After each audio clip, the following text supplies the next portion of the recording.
All right, so for the first time ever, we are joined from Jamaica by a tax professional from the DMV there in Riverdale, Maryland, Tia Jones, owner of Tailor Made Tax Service. And then we have a room full here with us at Velma Jackson High School for our personal finance class. And we're recording this for our friends at Madison Central High School, Ridgeland High School, and Germantown High School. And like I told you, this is perfect for us because we are currently talking about deductions from paychecks and how taxes come out of your paycheck, how you are going to pay taxes no matter who you are in the United States, whether you're self-employed or an employer. And even though you may think it's silly, you may think it's boring, not knowing how to handle your taxes can be detrimental to you financially and professionally. So we had to get a professional today. And we have one. And again, thank you so much for joining us from the Caribbean today. Greg, you are so welcome. I wouldn't miss this for the world. Hello to all of the youth that are there. Glad that I could make it here. Apologies in advance for the noise in the background. We're actually on the river right now, so bear with me. But I didn't want to miss this. So one of the things that I want to start with, Greg, and I heard you mention that, which is paying taxes. And the biggest thing that I want to emphasize is the best thing you can do in the United States is pay taxes. The more money you make, the more taxes you pay. And I know a lot of people are thinking like, why do I have to pay taxes? Would you rather make less money and pay less taxes? Or would you rather make more money and pay taxes on the money that you've earned? I don't know if people can hear me. I do typically like to do like a little engagement, but feel free to chime in. Yeah. Just a question for which one would you rather do? Yeah, they'd rather make more money. So that's usually the consensus. Exactly. So one of the things that what I do anyway, I work with entrepreneurs and small business owners, particularly those that are in the Black and Brown communities. And I show them how to manage their money and how to properly set up tax planning so that while they're making their millions, they're actually being financially responsible, and they're being accountable for the taxes that they owe to the government. Why are taxes important? Taxes are important because they cover a lot of things, such as salary for our congressmen and women. They also pay for the construction of bridges, of streets. They pay for health insurance, any type of benefits. They pay for supportive or subsidized housing. Taxes are extremely important because they afford us things that typically other countries do not have access to because of their tax structure. Let's get that clear. The second thing, and I don't know, if anyone here is, from a Black or Brown community. Yeah, we are. We're actually all Black school. Everyone, okay, perfect. So I'm speaking to my tribe right now. One of the things that I wish I had when I was in high school was how to understand taxes and understanding money. You would be surprised. I have clients who are in their 40s and 50 years old who owe thousands of dollars to the IRS because they did not understand their tax documents when they were enrolling or filing paperwork for their employer. And the crazy part about it is when you get a job, your job cannot tell you what to put on your tax documents. You have to know that stuff already. And they'll say, we want you to speak to your tax advisor, which is crazy because you're thinking, okay, you're employing me, you should be able to assist me, but that's not how it works. And when you think about it, how can we exercise knowledge that we've never had? A little bit about me, how I started was I actually got scammed out of $3,000 when I was in my early 20s by a person that I thought was a professional because I didn't understand taxes. And at that time, I was a single mom. I was making like $14 an hour. So $3,000 was a lot of money for me to lose. And it just sparked my interest to learn more about taxes, learn more about tax law, and to help other people, other moms like me, so that they wouldn't get scammed as well. And then that kind of led into me doing taxes.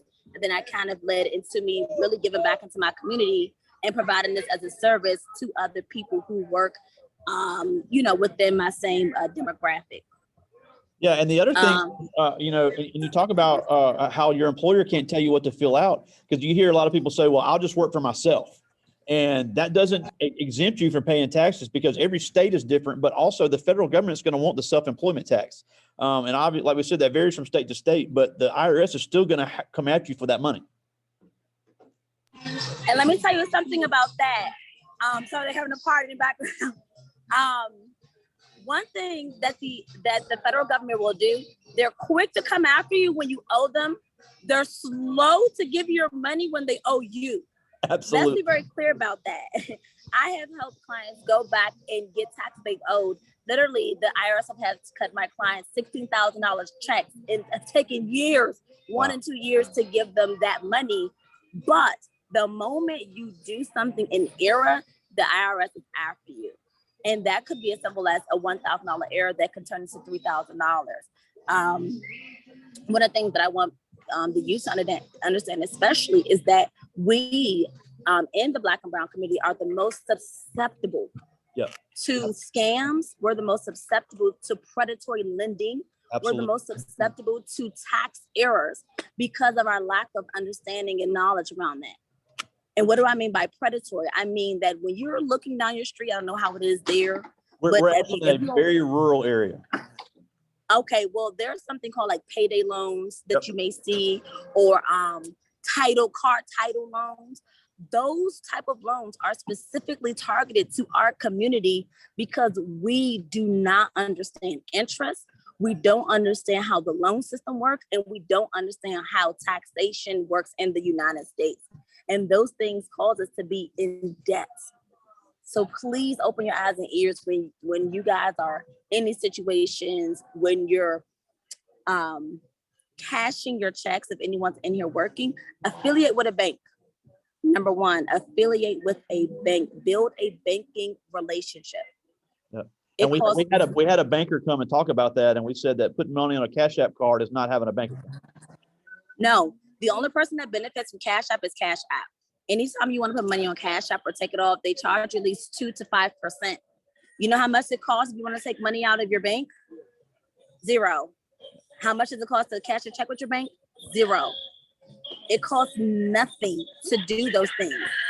But because our community is I want it here and I want it now, they take advantage of us because we feel like we need to see and touch it, and we need to have it and get that immediate gratification.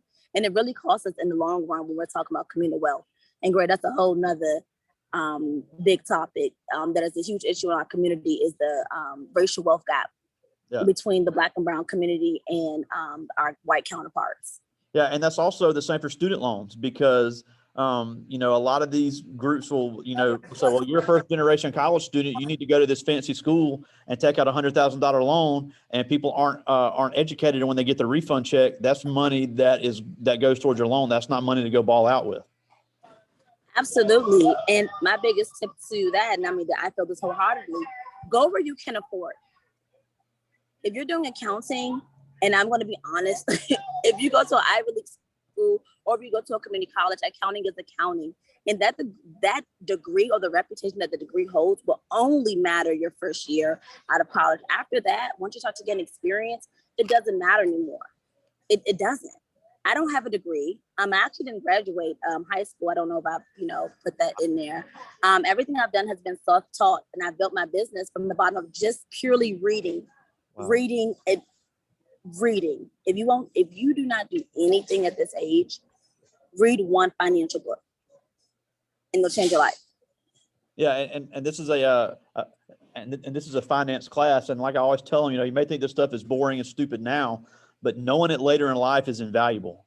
And I cannot tell you how many students have come through and said, "Man, I wish I'd have paid attention because you talked about it." Yeah, absolutely. The only beneficial class that I had when I was in high school was a business class, and literally to this very day, I use everything that I learned in that class. All the classes I wouldn't have been able to survive on my own without that class. So if you can hear me, just please take heed to what Mr. Greg is saying. Just lean into him.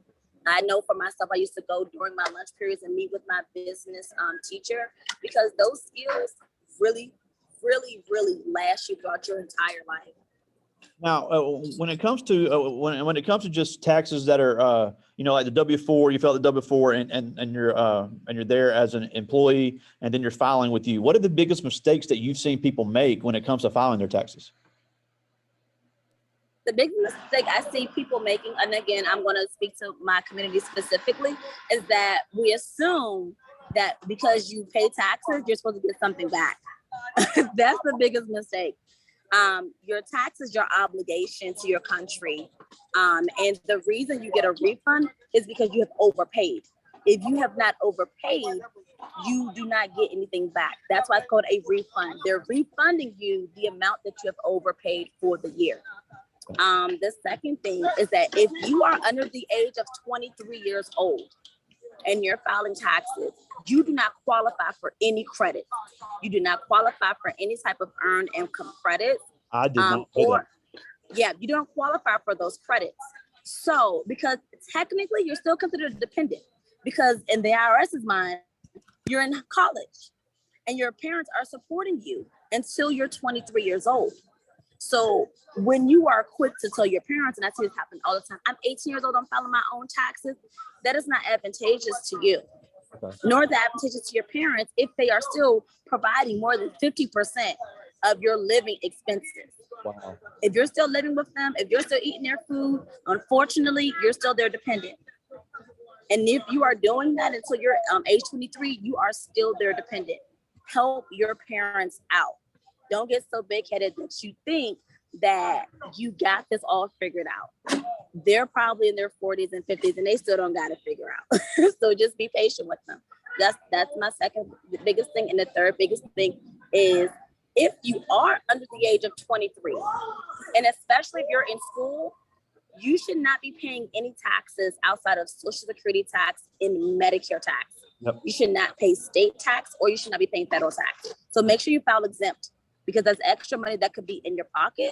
So at the end of the day, you paying that money to the federal government only benefits the government, because you cannot do anything with that money. Okay, now I'm glad you mentioned that, because we've talked about that in class. About there's in Mississippi, there's 4 things that come out of your paycheck no matter who you are. That's the federal tax, the state income tax, the Social Security, and the Medicaid. So what are you saying when they start working in high school, or when they're still under 23? What do they need to do to make sure that they are maximizing their money and not overpaying on taxes? So your Social Security is required. Your Medicare is required. Yep. If you're under 23 and you do not have a child, you do not have to pay state taxes, and you do not have to pay federal taxes, because you're considered a dependent. Just make sure you file exempt. You just write exempt on all of your tax documents when you are when you're going to get your employment. And you'll be surprised, because that's an extra, sometimes an extra 15% back in your pocket. So, it really makes a big difference. On the W-4, they would need to put exempt. Exempt, yep, just put exempt. And now, then you can even write they've already got that on file. They've already got that on file. They can change that January 1st, correct? You can actually change it at it's employer dependent. Some employers allow you to change it 4 times a year. Others provide you a portal where you can change it at any time, and some allow once a year. So go in accordance with what your HR department allows. Yeah, and I know they're limited on what they can do, because most of these with me now are not 18 yet. So most of them are limited to the Wendy's and the Arby's and the McDonald's and things like that. But they still are entitled to that money. And I always tell them, like you just said, the Black community is preyed upon, whether intentionally or unintentionally, all the time. So they don't need to be taken advantage of for that reason. Absolutely. And one of the things too, not only do these fast food restaurants and low wage companies, their HR department sucks. The second thing is, when you do pay that money and you realize you have been paying federal and state taxes, you cannot get that money back. So you can't go to them and say, hey, I've been paying into this pot of money that I should not have. I need that money back. It doesn't work like that. Wow. Whatever you've paid is technically considered a loss. And once you make that adjustment, going forward, that's when you'll see that money. Wow. I did not know that. This is some great stuff. Now, once they get, whether they want to go community college, career, university, and they start to get, to 23 and up, what are the best things that they can do to safeguard themselves to not fall into these traps? The first thing is mentioned was if you do plan to take out student loans for those years you are in college, I would definitely suggest and just ensuring that you're using it for school, because what happens is you still have to pay that money back. The good thing is that you do get a $4,000 refundable credit every year for 4 years with the IRS if you're in school. There may be some state credits that kind of differ, but refundable means you get that money back face value. So if you had to pay for laptops or additional books and things that was not covered, you can save those receipts. You can give it to your tax professional, and then the government will give you that money back up to $4,000, or give it back to your parents, whoever paid those expenses. That's incredible. And I think it's important to know and to say that, a lot of especially the rural Black community, there's a lot of mistrust in corporations. There's a lot of mistrust in government. And a lot of that is very well understood. But I think it's also important for these young people to know that there's professionals like you that they need to reach out to make sure that stuff doesn't happen, especially with technology today. Your company does virtual appointments. 120%. We do virtual appointments, virtual consultations. And in the summertime, I actually have a program just for kids ages 14 through 18 years old, virtual, that shows you more in depth, not only how to understand taxes, but how to manage your money and how to get into wealth building strategies at this young age.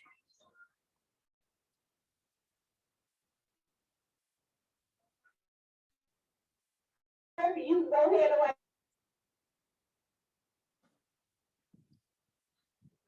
Sorry, I got buzzed by the office. All right, so I do have some questions from the students, and some of these are incredible. I'm glad they're thinking about this stuff. This first one is Robert Branson. He's a sophomore, and he asked, if I fall behind on filing my taxes, can that have a negative effect on my credit score? No, it won't have a negative effect on your credit score, but it will prevent you from doing a lot of other things. You cannot enroll in school if you're behind on taxes. Sometimes you can't leave the country when you're behind on taxes. You can't get a passport if you're behind on taxes. You have 3 years. If you're behind more than 3 years in taxes, you will start to use pretty much your rights when it comes to being a U.S. citizen. So that's something you definitely don't want to do. Reach out to me. So we can get you back on track. Yeah. This is Keisha Daughtry. She's a sophomore, and she asked, I'm a 16-year-old girl. What would be the biggest do's and don'ts I should do now when it comes to taxes? So before we get into the biggest do's and don'ts, regarding you should be doing, if you're getting an allowance or if you are doing a side hustle, you should put 20% of whatever money you receive into an high yield interest bearing savings account. Ally Bank Online has a great savings account. If you start with managing a little bit of money that you have, when you get to a lot of money, you know how to allocate it. And as far as getting into taxes when you're older, the rule of thumb simply is to pay at least 25% of your income towards taxes. So even if you don't know how to read your W-2, you know how to calculate 25% of 100. So if you look and you count all your taxes together and it doesn't equal 25% of what you've earned, then that's an indicator that you're not paying enough taxes. Yep. But at this age, I always encourage everyone, one is exposure. Become aware and become exposed to the information so that when you are 18, you can apply it. Yeah, and that's what we're doing now. This is some great information. This is Tatiana Jackson. She's a sophomore, and she asked, how do you prepare to do tax preparation when you take on a new client? Well, so, how do I prepare, or how would you prepare? How do you prepare? So the first thing I do is a 15-minute consultation. I'm just a firm believer of not all money is good money. So during that consultation, I want to make sure that what you're asking for is something that I can provide. Because the same way there are people out there that are looking to scam you if you're a taxpayer, there are taxpayers that are looking to scam the government if you're a taxpayer. So I want to ensure that I'm working with ethical people who are fair and who understand what my job is, and that they're clear about what their job and responsibility is. That's the first thing. Thank you so much. Sorry, guys. Thank you. Thank you. That was Tatiana. Yeah. Perfect. And also, if you're 18 years old, I do have a course where I show you on a very basic level how to prepare taxes. If you're just safer, want to do it on your own, I provide mentorship for that as well, but you have to be 18. Cool. Now, this is Kwame Johnson. He's a sophomore, and he asked, what are the pros and cons of owning your own business? The pros that you get to be in Jamaica while you're on a Zoom call. The con is that, especially for me, when you're the first in your family to be able to accomplish such a thing, people really depend on you, and that's difficult sometimes. It's mentally, physically, and emotionally exhausting when you have family that lean on you for money, for resources, that pretty much handicap themselves because they see that you have reached a certain level of success that they feel like is not attainable for them. It's very, very stressful. And having to say no and learning that the more someone pulls at you, it's kind of pulling at your business. It's really hard decisions to make. I've had to make some hard decisions. So that would kind of be the downside. Yes. Saying no in any business is always difficult. This is Jada Green. She's a sophomore. And she asked. Hey, Jada. Yeah, you just made her smile really big. She asked, what is the best way people can reach their goals when it comes to taxes? First of all, tax planning. If you're always prepared, you never have to get ready. People wait until it's time to file taxes to try and figure out how to save on taxes. That's not how it works. If like I have clients who, bring in $1 million plus. I don't talk to them in January when it's time to file. I talk to them the January before so we can figure out how to move their money, how to allocate their assets, and how to put their money into other tax saving or wealth building assets so that it's shielded from the government. So it's a lot of, if you're really good and you're really, really on top of your tax game, then you will understand that your tax planning starts the year before. Wow. I never thought about that. Incredible. I just got one more from the students. This is Jeremy Clark. He's a senior. And he's had a lot of questions from me because he is one of our young people that works. And he asked, if I make an unintentional mistake on my taxes, that get me arrested. If he made a mistake on his taxes? An unintentional mistake on his taxes, could that get him arrested? What's up? So an unintentional mistake. I will tell you this. There's two things that people are afraid of in this world, and that's death and the IRS. A lot of times people do make mistakes. Oh my goodness, I made a mistake before on someone's taxes when it came to the IRS. I'm human, it happens. And one of the things that people do is they panic. They panic and they stop responding to the IRS. The IRS, consider the IRS like a girlfriend. If you don't talk to her, she's going to think the worst. Yeah. So we want to keep good communication with our girlfriend, right? And we do that by letting the IRS know in plain English, hey, my name is Jeremy. In self-filing my 2020, I made a mistake and I would like to make that, I would like to make a correction. I have partnered with a professional who has made that correction for me. Please see the attached documents. And the IRS will respond. Hey, Jeremy, we've received your information. Give us 120 days to review. We'll get back to you. Have that dialogue with the IRS. I even had a situation where I owed the IRS. I got a penalty of like $2,000 from the IRS through no fault of my own. And I wrote them a letter like, hey, I've been paying you guys for years. Can you give me a break? Can I get this waived? And they waived it for me. It's just communication. Yeah, and I said I had one more. I actually have one more. This is a really good one. This is Rodarius Williams. He's a senior. And he asked, what type of hard skills are utilized the most in your profession? Okay, I want to take a shift a little bit. If we were talking about accounting, that would be more hard skills. When you're talking about tax preparation, it's really a lot of soft skills. Empathy, communication, customer service, understanding, being able to really put yourself in someone else's shoes. I don't do taxes because I love numbers. I do taxes because I love helping people. And if you can connect with people on this level and give them something that they would not have gotten anywhere else, then that's really where the impact comes. Yeah, you can learn the hard skill. You can learn how to use my software. Can you communicate with my clients? Yeah. Can you understand, where they're coming from? Thank you. You hit the head on the nail on the head right there, because one thing we do in this class is we have presentations every month where they present to the class and they act like I'm being so mean and this is just so hard. But you can be a great student, you can have a great GPA, great scholarship, but if you can't conduct business by talking and listening, you're gonna find yourself locked out of whatever field you're trying to get into. And I cannot stress that enough. And I'm glad somebody else is saying that, because the communication is vital. Mr. Greg, it's everything. I mean, think about it. If the hard skill was essential for me to have my job, I would have a degree. I would have graduated high school. I would have had to get all of these accolades. I don't have any of those things, and I'm more successful than the people that do. It's just about connecting with people and humanizing the experience that we're all walking through right now, which is life. Yeah.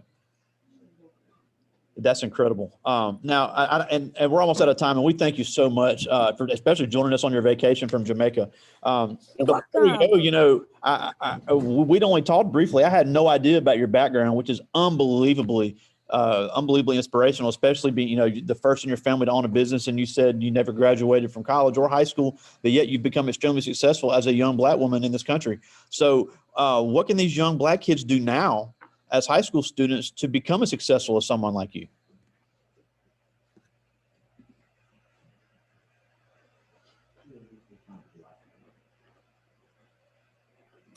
Not the education you get, applying it. Reading and finding mentorship and people that have more and know more than you.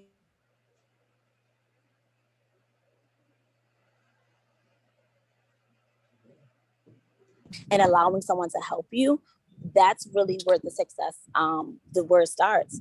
Like, Mr. Greg, you're the plug.